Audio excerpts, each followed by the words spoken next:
عسلامة، مرحبا بكم في فيديو جديد. فيديو متاعنا اليوم ديسير خفيف وبنين وبريزونطابل على الاخر وسريع كنجيو كضيف على غفله. هو كيك وسيترون. اول طبقه فيه هي الكيك. باش ناخذ قشور الليمون والعصير متاع الليمون، وكيف ما تعودنا قشور الليمون ناخذ كاين البارتيه الصفراء، خاطر البارتيه البيضاء تمرر لنا المطعم.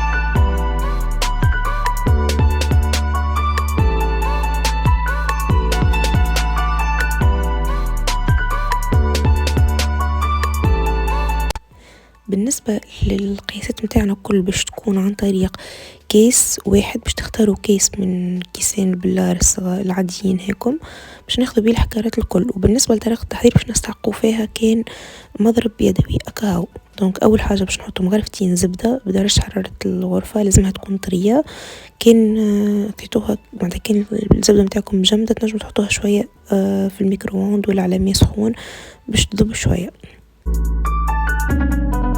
كيف ما تفهمنا الحكارات بالكيس. اول حاجه باش ناخذ كيس ونص سكر،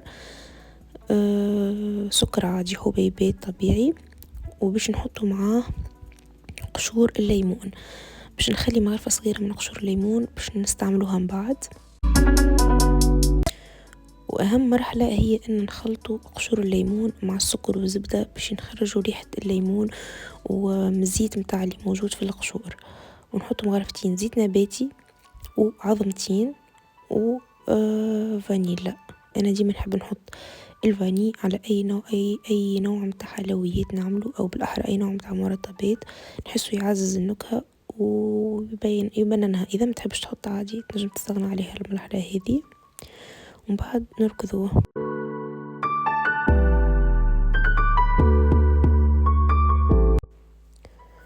من بعد باش نزيدو كيس حليب، نفس الكيس اللي قصنا به السكر، وباش نزيدو عصير متاع ليمونة واحدة ما يعادل مغرفتين كبار ولا 3 مغارف كبار متاع عصير ليمون. ونبقى نركضو للي الخليط متاعنا يفتح لونه كيف ما تراو في التصويرة. من بعد نجيبو نفس الكيس باش نحطو المواد الجافة اللي هما عبارة على 2 كيسين فارينة نغربلوهم بيان سور قبل، نفة الملح، وباكو ولا ساشي متاع خميرة حلويات اللي هي توزن ظهر لي 10 جرامات. ساشي خميرة الحلويات الطبيعية نحطو ساشي و2.5 فارينة ونفة الملح.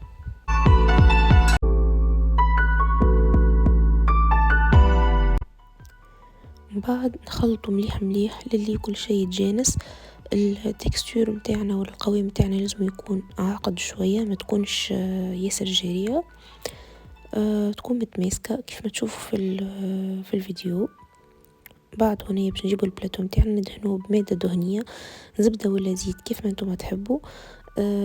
اذا عندكم زبده مستحسن تعملوا زبده يعزز النكهه ويجيبها ابن. ونحطوا شويه فارينه فوق الزبده باش البلاتو متاعنا ما يلصقش.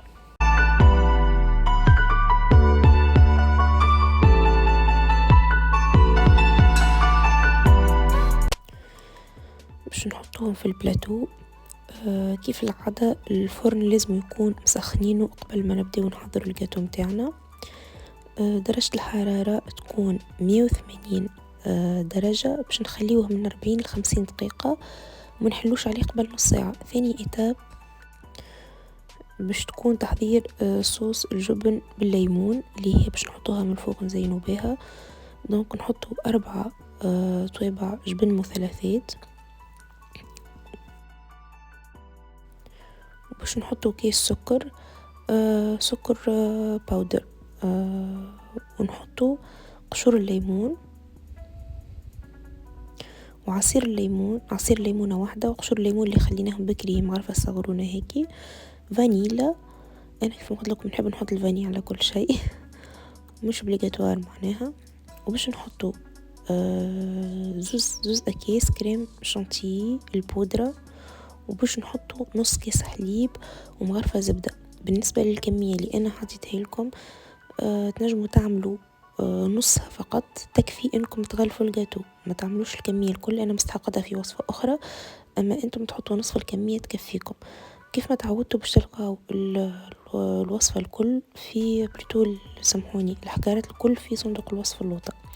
للتحضير باش تستحقوا الخلاط الكهربائي، كما عندكمش باش تستعملوا الهاند بلندر والا الاشوار هيك اللي نروحوا فيها اللحم. اخر ايتاب باش نزينوا الجاتو متاعنا. دونك اول حاجه الجاتو لازم ما نحلوش عليه الفور قبل 30 دقيقه. ثاني حاجه لازم نخليوه يبرد كومبليتمون. ثالث حاجه باش نعملوا له الشهور، دونك لازم دوب ما يخرج نعملوا له ثقوب صغار فرشيطه ولا بسكينه وندهنوه بالشهور. الشهور متاعنا جبت كيس سكر عليه 2 كيسان ماء، دوب ما يبدا يغلي نحسب 10 دقائق ونقص عليه النار.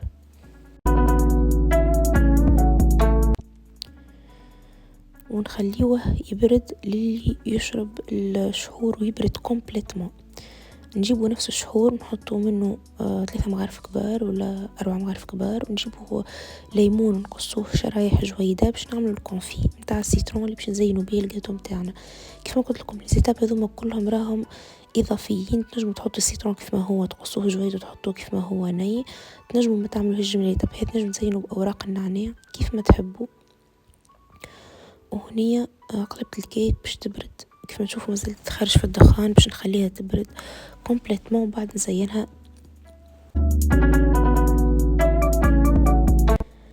دونك انا تزربت عليها، دونك زينتها في صعمي. انتم تخليوها تبرد 100% وتزينوها كيف ما تحبوا.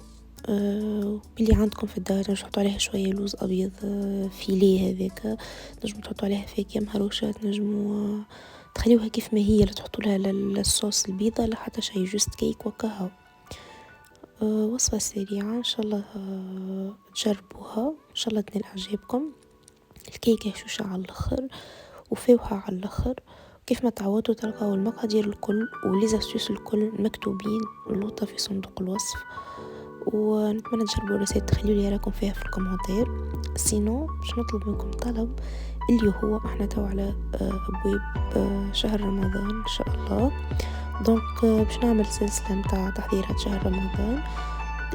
تنجموا تخليوا لي رايكم في الكومنتير على الوصفات اللي تحبوني انا نعملها لكم كتحضيرات معناها لشهر رمضان. وان شاء الله نعملوهم مع بعضنا وتجربوهم كيف تخليوا لي رايكم. دونك خلوا لي رايكم في الريسيت كان جربتوها في الكومنتير، وكيف تخلوا لي اقتراحاتكم في الكومنتير اللوطة. ما تنسوش تعملوا لايك للفيديو كان عجبكم وتعملوا اشتراك للقناة، ونتقابلوا في وصفة جديدة بإذن الله. سلامة.